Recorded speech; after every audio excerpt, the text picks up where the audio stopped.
Okay, कौन सा exercise था? हम लोग ने 7 तक पढ़ा था।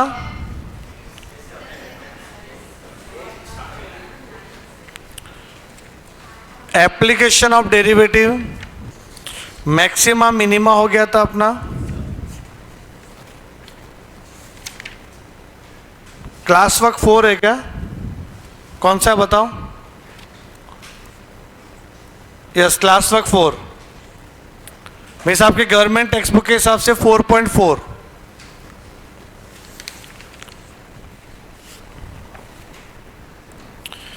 एक बार रिवीजन टाइप देख लो क्या है ये। देखो आपके फॉर्मूला बुक में मैंने लिखवाया था, लास्ट था आपका इलास्टिसिटी ऑफ डिमांड। इसके दो फॉर्मूले थे।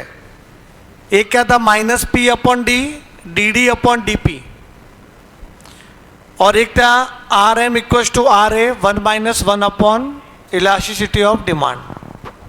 वो डिपेंड है आपका क्वेश्चन में क्या क्या इंफॉर्मेशन दी हुई है।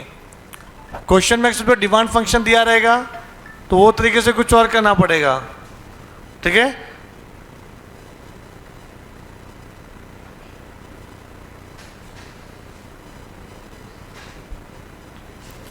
आगे बढ़ते हैं। मेरे को क्वेश्चन नंबर 8 करवाना है आपको। 8 आपका जुलाई 2023 में आया हुआ क्वेश्चन है, बड़ा इंपॉर्टेंट क्वेश्चन है। क्वेश्चन नंबर 8 आ चुका है आपके 2023 के एग्जाम में। If the demand function D equal to P plus 6 upon P minus 6, find the elasticity of demand at P equal to 4। अब याद है यहाँ पे आर एम आर ए नहीं दिया हुआ है, मतलब मार्जिनल रेवेन्यू और एवरेज रेवेन्यू नहीं दिया हुआ है। तो ये फर्स्ट वाला फॉर्मूला अप्लाई करेंगे।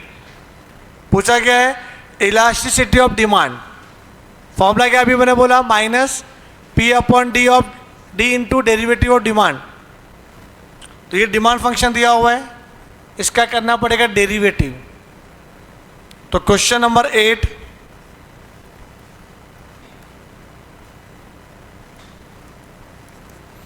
Right question number 8, the demand function is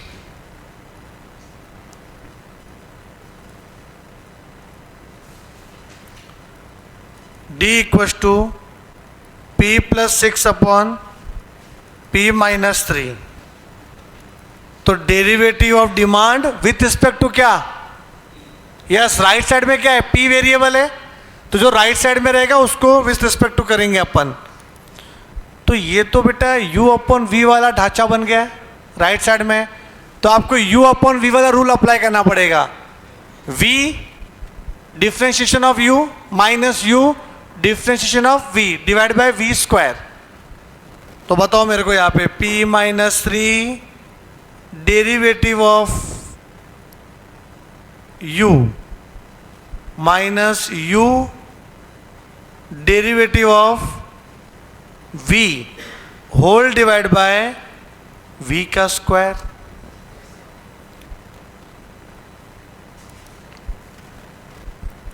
तो p माइनस 3 p प्लस 6 क्या होगा? यस, 6 तो 0, p का 1 आ जाएगा, x समझो ना उसको।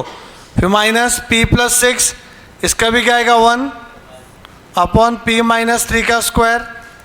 अब p माइनस 3 माइनस करेंगे, ब्रैकेट के अंदर है तो साइन चेंज हो जाएगा। p minus 6 divide by p minus 3 का स्क्वायर, p गया माइनस 9 अपॉन p माइनस 3 का स्क्वायर। देखो नीचे को सिंप्लीफाई करके मतलब नहीं, कैंसिल तो वैसे होगा नहीं, तो उसको p माइनस 3 का स्क्वायर ही रहने दो। तो minus 9 divide by p minus 3 का स्क्वायर, ये डेरिवेटिव आ गया। अब अपने को चाहिए elasticity of demand. Elasticity of demand is given by, अरे कल इतने कम बच्चे, कल कौन कौन आया था ऑफलाइन? पर इतने लोग इतना कल ऑफलाइन क्यों? इतना कम क्यों?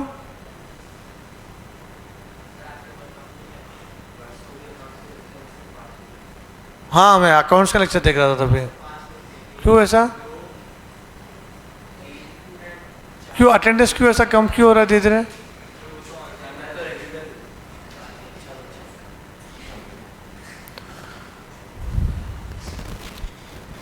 ऑनलाइन वाले खुश होते रहेंगे, बोला सर हमारी तादाद बढ़ रही है धीरे धीरे, हम इनको जीतने नहीं देंगे, ठीक है ना।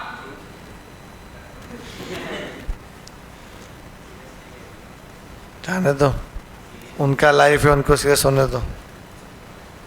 यही फॉर्मूला ना बेटा भाई, ये माइनस पी का माइनस पी, डी तो क्वेश्चन में दिया है ना बेटा, डी क्वेश्चन में दिया है। डी कितना दिया है? p plus 6 upon p minus 3। बेटा क्वेश्चन में d का वैल्यू दिया हुआ है, और ये डेरिवेटिव अभी निकाला आपने, माइनस 9 अपॉन p माइनस 3 का स्क्वायर।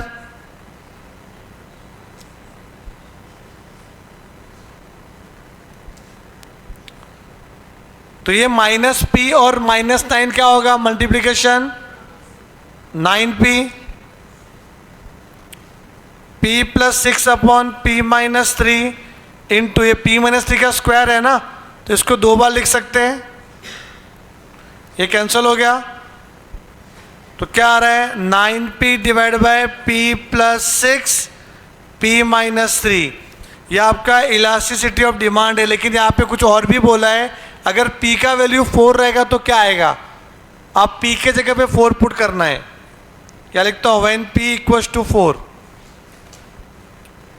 देयरफॉर 9 p के जगह पे 4 पुट करेंगे, 4 प्लस 6, 4 माइनस 3, 9 4 जा 36, 10 इंटू 1, तो क्या आएगा? 3.6।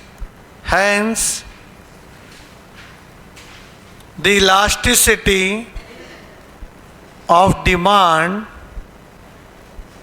at p equals to 4 is 3.6.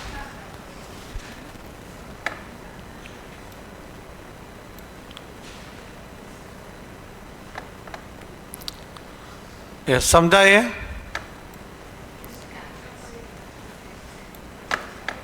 कौन है? काना? हेलो हेलो, हाँ।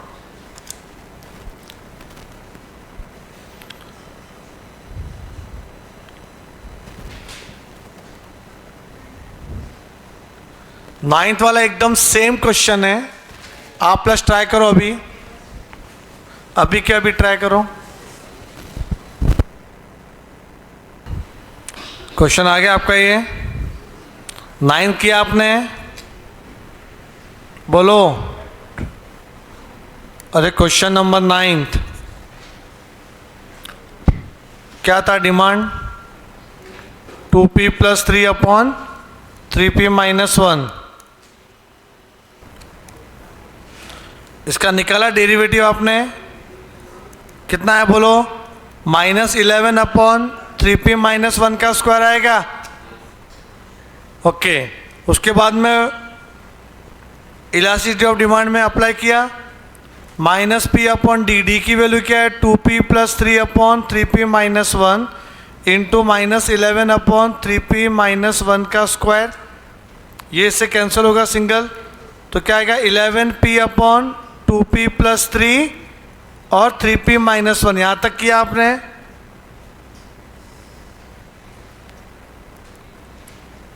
अब वैल्यू पुट कर लो,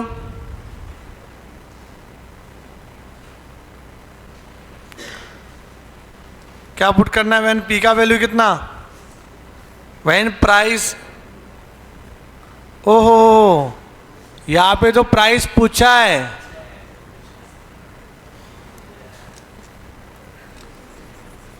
तो अभी ये दिया हुआ है, this is the elasticity of demand. p का वैल्यू फाइंड करना है, p का वैल्यू।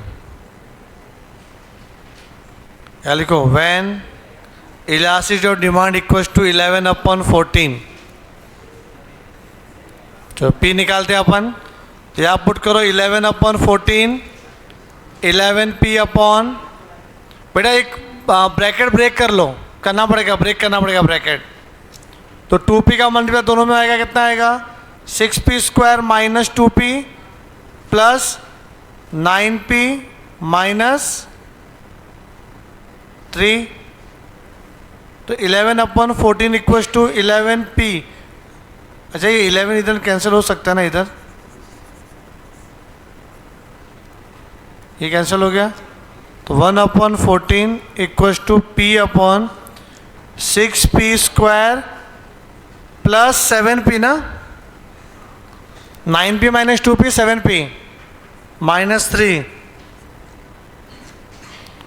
क्रॉस मल्टीप्लाई हो पंचायतों। सुबह सुबह कितना बात करोगे। 14 इंटू P 14P, तो 6P स्क्वायर प्लस 7P किधर माइनस, किधर माइनस 7P, नहीं मैं इधर लेके जाऊंगा ना, मज़ा आता है मेरे को सब। माइनस 7P बस, माइनस 3 को सिस्टमेटिक करने का बेटा।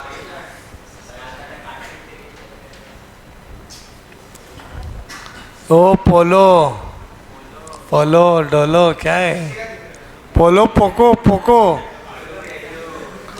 6 3 जा 18 माइनस 18, दो नंबर मल्टीप्लाई करने पे माइनस 18 आना चाहिए और 7, तो क्या जाएगा 9 2 जा 18 माइनस 9 और प्लस 7, तो 6P square minus 9P plus 2P हो गया माइनस 7P।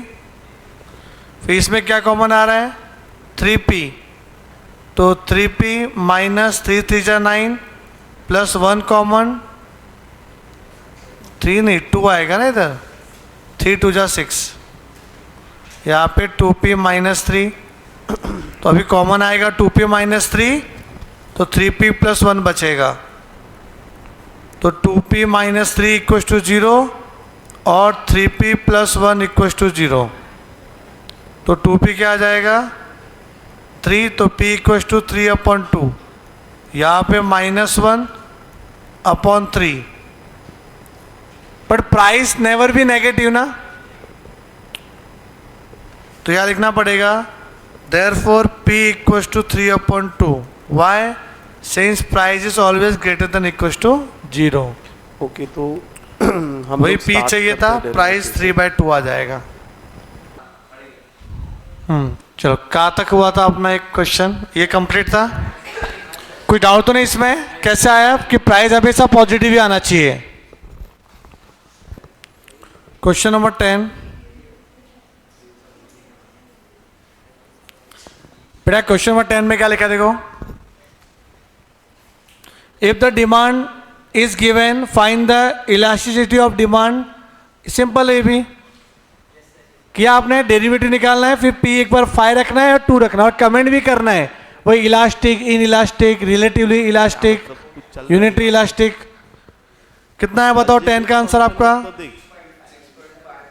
कुछ ऐसा होता है, पहले का 6.5 आया, पॉलिनोमियल ऑफ एक्स, इसमें भी कुछ टाइप्स होते हैं। हाँ पहले का 6.5 आया, हम लोग बचपन में बोलते थे। दूसरा क्या है, अच्छा ना एग्जांपल ऊपर ही लिखा है 6x square plus 2x plus 5 लिख देता हूँ, ये एक अलजेब्रिक फंक्शन है। हाँ अलजेब्रिक फंक्शन में कांस्टेंट भी होता है, 6.5 आया, कांस्टेंट मतलब फिर उसके बाद P इक्वल टू 2 पुट किया तो कितना आ रहा है, सपोज 5, 7/20। ये सारे अलजेब्रिक फंक्शन होते हैं। लोगैरिथमिक फंक्शन में यहाँ पे log x, ये इसका वॉइस है, लेकिन समझ में सुना हुआ है मैंने कहीं, तो x जुड़ा होगा उसके साथ, हाँ वही ना। और एक्सपोनेंशियल फंक्शन में पावर में x होगा, जैसे e रेज़ टू x हो गया, मस्त पढ़ाते, मस्त एक नंबर। चलो यहाँ तक क्लियर है। तू मेरे साथ ही लिखती रहती है क्या बेटा? यहाँ तक क्लियर है ना, चलो आगे बढ़ते हैं। अगर मेरे साथ लिखने को जम रहा है तो लिखना चालू किसका लेक्चर है? कोई प्रॉब्लम नहीं है। मैथ्स है क्या? तो ये कोई रिकॉर्डिंग लेक्चर है जो बज रहा है किधर? हाँ क्वेश्चन नंबर 10 हो चुका है अपना, 11 क्वेश्चन करें,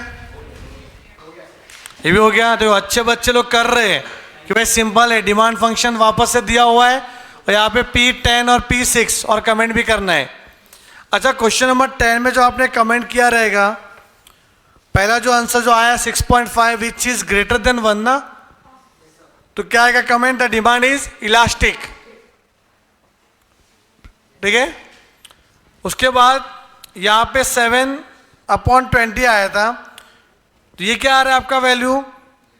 0 और 1 के बीच में आ रहा है, तो क्या आएगा? Demand is inelastic demand. ये आपने किया P = 10, कितना है इसका answer? 2 which is greater than 1, तो demand is elastic. Then P का वैल्यू 6 पुट किया तो कितना आ रहा है? 18/41 विच इज लेस देन 1 और ग्रेटर देन 0, तो डिमांड इज इन इलास्टिक। यहां तक क्लियर है? अब क्वेश्चन नंबर 12 देखते क्या है। A manufacturing company produces X items at a total cost of ₹40 + 2x। कभी कभी हम लोग ज्यादा सोचते हैं, ऐसा कुछ था ही नहीं। वो एनीडेक्स ऑन था और मुलुंड ब्रांच में भी हमारा लेक्चर हो रहा था। मुलुंड ब्रांच में भी लेक्चर मैथ्स का हो रहा था, दूसरे सर थे, उनका लेक्चर चल रहा था, तो यहाँ पे वॉइस आ रही थी, क्योंकि उनके डेस्कटॉप पे वॉइस थे ना ऐसा, तो कैप्चर कर रहा था अपना। वो एनी डेस्क होता है ना, जो दूसरे का पीसी में अपना दिख रहा है, वैसा हो गया था। ये आया, उसको मालूम नहीं पड़ रहा है कैसे वॉइस आ रही है, उनको पता है एनी डेस्क किसी को देख के रखा है। A manufacturing company produces X items at a total cost of इतना, their price is given as इतना, find the value of X for which revenue is increasing, profit is increasing, also find the elasticity of demand for price is 80। करें अपन ये question number 12। ए manufacturing company produces x item, तो यहाँ पे जो question में दिया हुआ है ना, क्वेश्चन में क्या दिया है? क्वेश्चन में टोटल कॉस्ट दिया हुआ है और प्राइस दिया हुआ है और बोला रेवेन्यू इज इंक्रीजिंग, तो पहले रेवेन्यू निकालना पड़ेगा। कुछ याद आ रहा है?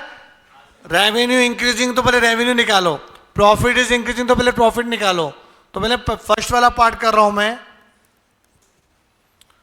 तो रेवेन्यू का फंक्शन क्या आएगा? टोटल रेवेन्यू का फॉर्मूला क्या है? R = P × X, भाई डी मतलब एक्स करके टर्म में है। तो यहां पे P की वैल्यू कितनी है? प्राइस कितना है? प्राइस 120 - X, तो 120X - X², ये आपका रेवेन्यू फंक्शन हो गया।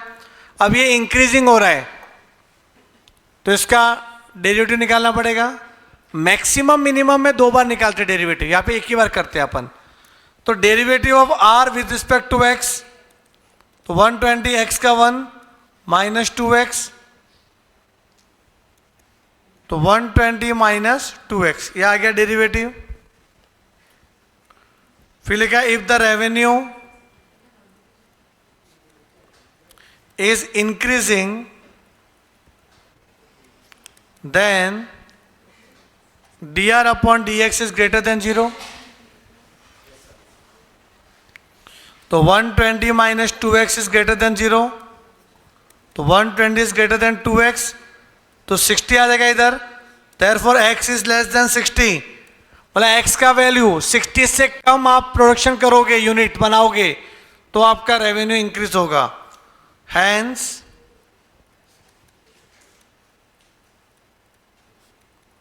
the revenue is increasing when x is less than 60।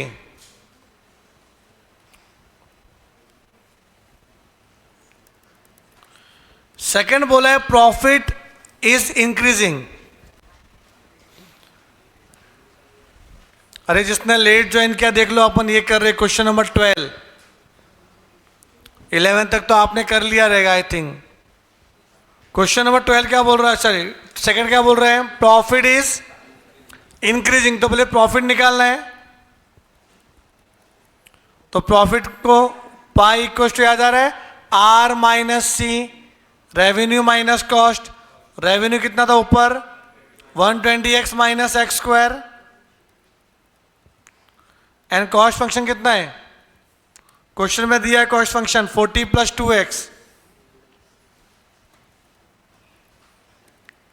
तो 120x minus X square minus 40 minus 2x, तो यह आ जाएगा 118x minus X square minus 40, ये पाई की वैल्यू आ गई।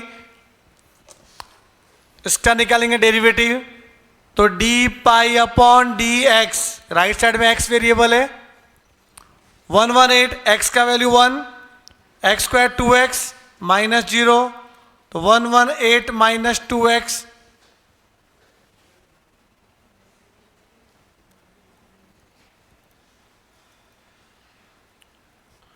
if the profit is increasing,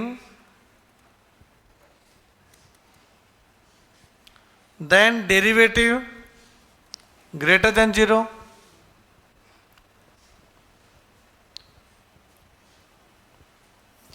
क्या derivative 118 minus 2x greater than 0, 118 2 तो आएगा तो कितना आएगा, 2 5 जा 10, 2 9 जा 18, therefore x is less than 59, hence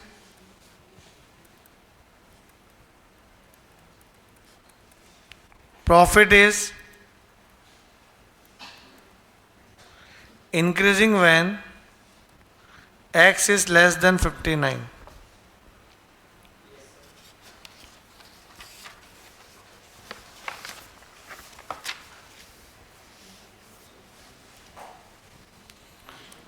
Next, question number 3. Find the elasticity of demand for price is 80.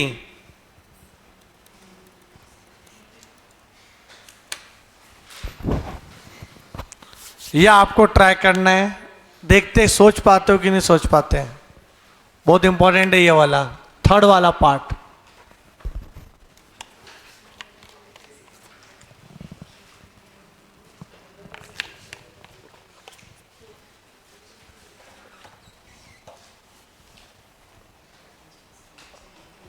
Try करो, अटकोगे मुझे मालूम है, बट ट्राई करो।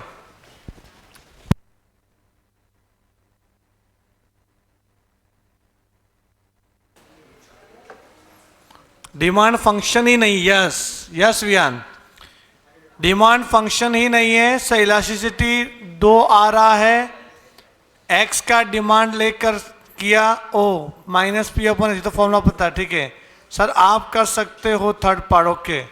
देखो मैं तो करूंगा ही, अब यहाँ पे थर्ड वाले जो पार्ट में है ना, also find the elasticity of demand में डिमांड फंक्शन देना चाहिए, डी इक्वल टू समथिंग, और डिमांड होता है यूनिट का, यूनिट को आपने एक्स लिया हुआ है, पर आपको क्वेश्चन में क्या दिया पता है, प्राइस फंक्शन दिया हुआ है, price function P equal to 120 minus X, तो इसको x इक्वल टू कन्वर्ट करो डिमांड फंक्शन में। क्वेश्चन नंबर 12 देखो, आपको प्राइस फंक्शन क्या दिया है, P equal to 120 minus X, तो x इक्वल टू क्या आ जाएगा 120 माइनस पी, ये होगा आपका डिमांड फंक्शन। पहले आपको डिमांड फंक्शन निकालना पड़ेगा, समझे कि नहीं, डिमांड प्राइस, प्राइस फंक्शन था, डिमांड फंक्शन हो गया, P इक्वल टू समथिंग तो price function, x equal to something तो डिमांड फंक्शन, यहां तक क्लियर है। अब इसका निकालना है डेरिवेटिव dx अपॉन dp, तो 0 माइनस 1 माइनस 1 हो गया ये, फिर इलास्टिसिटी ऑफ डिमांड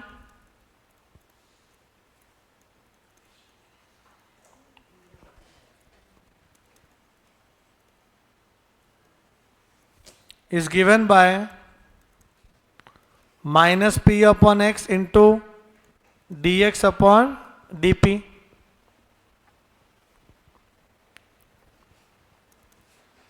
तो माइनस पी अपॉन एक्स, ये कितना आया -1 ना, अच्छा x की वैल्यू पुट करेंगे ना अपन, क्या x की वैल्यू है 120 माइनस पी, तो क्या आएगा p divide by 120 minus P. When कुछ दिया है क्या, price is 80, when p equals to 80, तो क्या आएगा 180 सॉरी 80 ना, p कितना 80 upon 120 minus 80, 80 upon 40 equals to 2। सही आया आप लोग का। बेटा अभी ये चैप्टर का लास्ट कॉन्सेप्ट है, right in your formula book. कौन सा नंबर वाला फॉर्मूला चल रहा है, 6 की 5th, 5 तक हो गया था, 6 पॉइंट था बेटा, 5 पॉइंट तक हो गया था अपना, लास्ट 6 पॉइंट लिखो।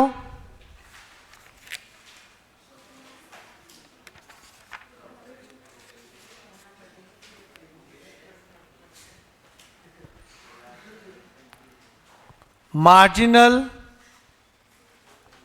प्रोपेंसिटी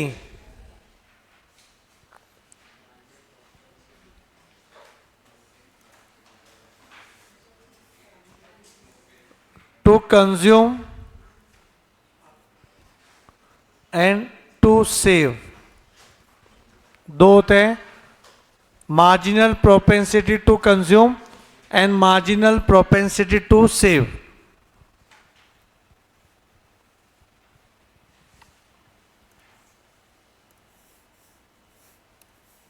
इसको लिखते हैं MPC और MPS।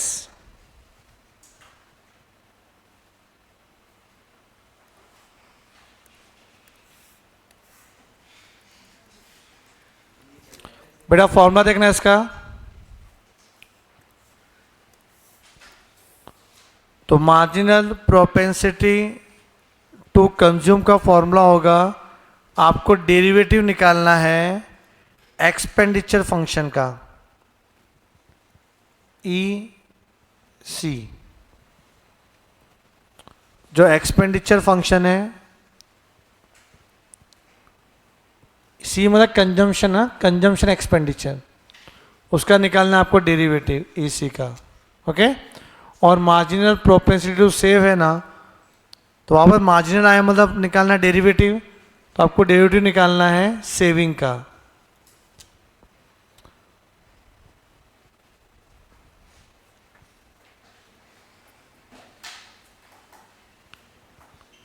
वेयर EC का मतलब लिख लो कंजम्पशन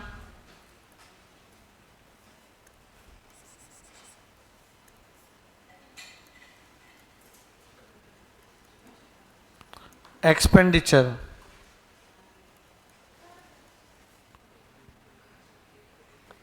एस का मतलब लिख लो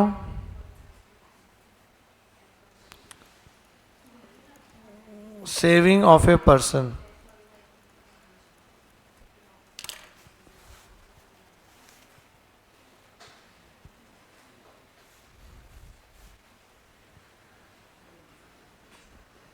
यहां तक क्लियर है। और जब भी मार्जिनल वर्ड आता है तो डिफरेंशिएट ही करते हैं, तो marginal propensity to consume, marginal propensity to save, याद रखना है।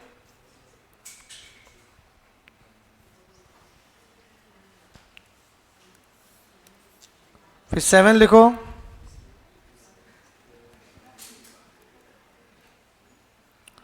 Average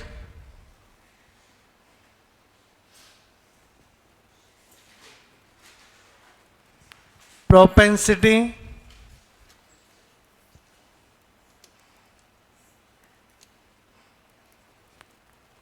to consume and to save।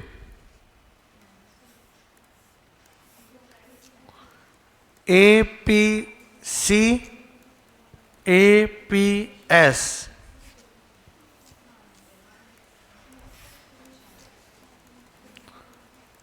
अब एवरेज करने के लिए तो पता है एवरेज कैसे किया जाता है, बताओ एपीसी क्या होगा बताओ।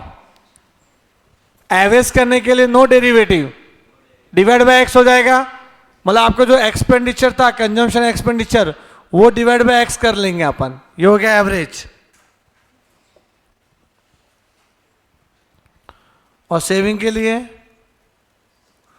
Saving upon x,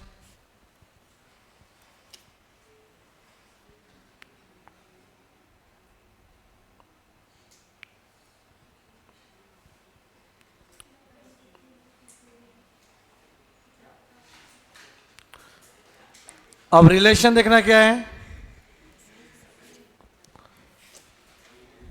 marginal propensity to consume और एवरेज, सॉरी,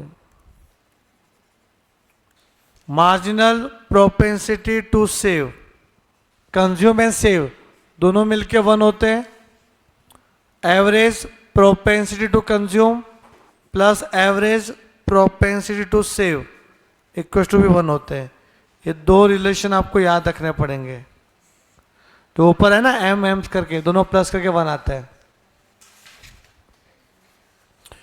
क्वेश्चन में डायरेक्ट सम आता है इसके बेस पर। दो क्या लिखा है इसमें,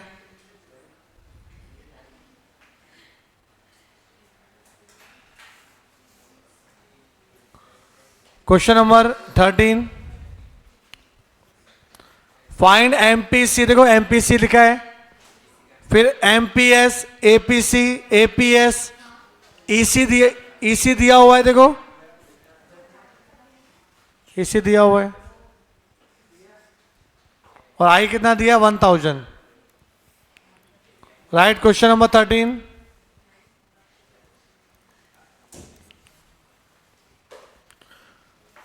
क्वेश्चन नंबर 13 जो दिया वो लिखो, ई सी कंजम्पशन एक्सपेंडिचर 0.003, कितनी बार जीरो है, 3 बार। बहुत बार नहीं बोलते, अच्छे बच्चे क्या बोलते हैं 3 बार, और गंदे बच्चे बोलते हैं बहुत बार। बेटा सेविंग फंक्शन नहीं है इसमें, सिर्फ यही फंक्शन है। तो पहले निकालो डेरिवेटिव्स का। अगर आपको एम पी सी चाहिए तो फॉर्मूला क्या आएगा, डेरिवेटिव, अच्छा राइट साइड में आई है ना, तो विथ रिस्पेक्ट टू इनकम होगा डी आई, और यहां पे ई सी, तो डी अपॉन डी आई। इसी फंक्शन क्या है 0.0003 आई स्क्वायर प्लस 0.075 आई, इसका चाहिए डेरिवेटिव। तो 0.0003 आई स्क्वायर क्या होता है 2i, एक्स स्क्वायर 2x होता है वैसे। ये 0.075 आई का वैल्यू 1, वही डेरिवेटिव 1, आई का डेरिवेटिव 1, एक्स का 1 होता है ना, इसके लिए आई बोलो तो एक्स करके, एक्स वेरिएबल आपका, इसको मल्टीप्लाई कर दो इसमें, तो 0.0006 आई प्लस 0.075। अब यहां पे लिखा हुआ था व्हेन आई की वैल्यू कितनी 1000, तो एम पी सी क्या आ जाएगा 0.0006 आई के जगह पे 1000 प्लस 0.075, 1000 मतलब 3 के बाद पॉइंट चला जाएगा, तो 0.6 प्लस 0.075 तो आएगा 0.675 MPC, marginal propensity to consume.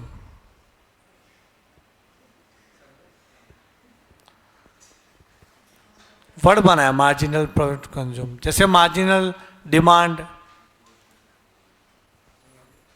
थोड़ा सा प्राइस चेंज होने से डिमांड कितना चेंज होगा, मार्जिनल। वैसे ही होता है कि एक्सपेंडिचर में थोड़ा सा भी चेंज करोगे तो आपका कितने से इनकम, इनकम अगर थोड़ा सा भी चेंज होता है तो एक्सपेंस, तो कभी होता है ना कि आज मेरा पेमेंट आया तो आज खर्चा कर लेते, चलो भैया क्या इतना खर्च, पैसा तो आया ना, थोड़ा पार्टी हो जाए।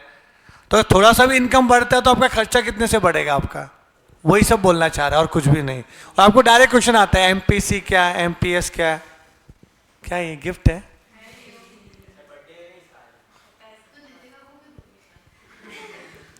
वो पैक करके उसको देगी, सरप्राइज देगी। सामने चलता है सब, कलयुग है, यहाँ पे सब सामने ही चलता है। No surprise. ए कह रहे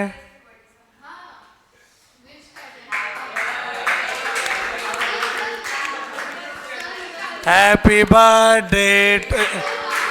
नहीं रुको, ये सब होने वाला है, उसके बाद करते हैं हम लोग। एमपीसी जी ललचाए रहा न जाए, MPC plus MPS equals to 1, ठीक है। एमपीसी 0.675, एमपीएस इक्वल्स टू 1, तो एमपीएस कितना आएगा बेटा? 1 माइनस 0.675 कितना होता है? 0.325 एमपीएस आ गया। अब एवरेज चाहिए, तो बताओ एवरेज प्रोपेंसिटी टू कंज्यूम का फॉर्मूला क्या है? EC अपॉन एक्स था ना, पर यहां पे आई रहेगा 0.0003। कृपया शांति बनाए रखें, ये चैप्टर जस्ट फिनिश होने वाला है। आई दोनों से मतलब डिवाइड होगा, तो 0.0003 आई प्लस 0.075 ये आ गया एमपीसी। बट आई की वैल्यू दी हुई है ना, तो व्हेन आई इक्वल्स टू 1000, और एमपीसी किससे लिखा मैंने? एपीसी है ना ये, एपीसी। तो एपीसी क्या आ जाएगा? 0.0003 आई का वैल्यू 1000 प्लस 0.075, ये कितना आएगा? 0.3 आएगा।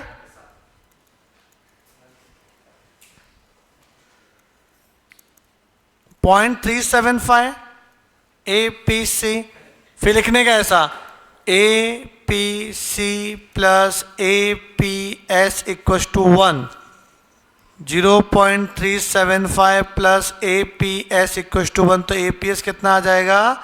0.625।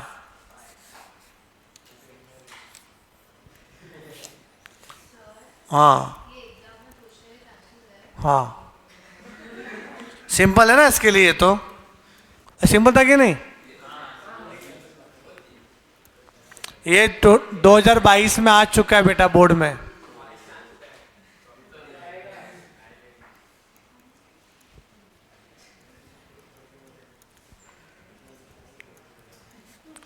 फिर एपीसी 0.375 और एपीएस 0.625।